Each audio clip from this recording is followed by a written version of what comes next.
जय जगन्नाथ। आज हम बात करेंगे राजा दशरथ को किसने और क्यों दिया था श्राप। ये कथा त्रेतायुग की है।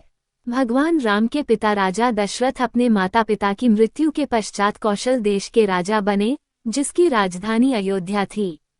पौराणिक कथाओं के अनुसार श्रवण नामक बालक के माता पिता अंधे थे, जिनका नाम शांतनु और ज्ञानवंती था। अंधे होने की वजह से शांतनु और ज्ञानवंती ने बड़ी मुश्किलों और कठिनाइयों से लड़ते हुए श्रवण को पाला।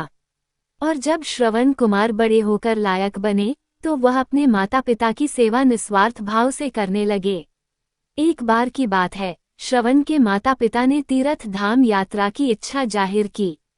इतना सुनते ही श्रवण कुमार ने बांस की दो बड़ी बड़ी टोकरियां बनाईं और दोनों टोकरियों को एक मजबूत लकड़ी से बांध दिया।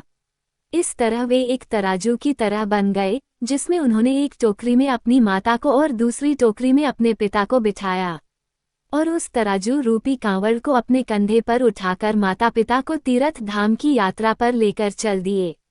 तीर्थ धाम यात्रा के दौरान श्रवण हर रोज जंगल में कहीं न कहीं उचित स्थान देखकर ठहरते और वे अपना चूल्हा जलाने के लिए जंगल से लकड़ियां बटोर कर लाते और फिर वे अपने माता पिता के लिए खाना बनाते। श्रवण की माता ज्ञानवंती श्रवण को घर के काम करने के लिए उन्हें मना करती थी, लेकिन इसके बावजूद श्रवण अपना कर्तव्य मानकर हर काम को स्वयं उसी लगन से करते थे। यात्रा के दौरान एक दिन श्रवण कुमार खाना बना रहे थे और उसी दौरान उनके अंधे माता पिता ने उनसे पानी पीने की इच्छा बताई। इसके बाद श्रवण घड़ा लेकर पास के तालाब से पानी लेने गए।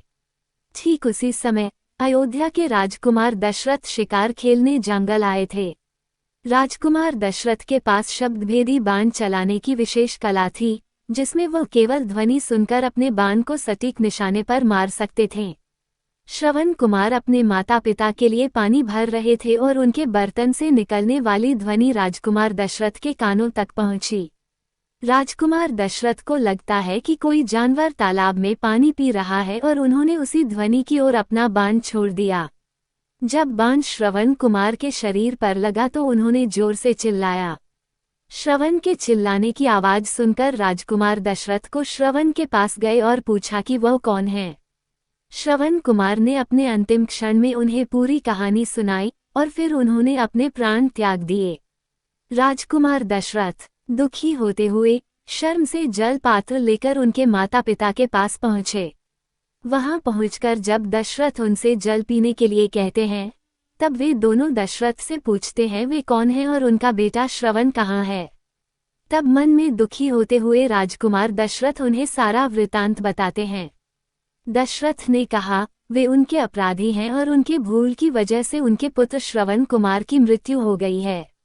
अपने इकलौते पुत्र की मृत्यु की खबर सुनकर दोनों माता पिता बुरी तरह से रोने लगे।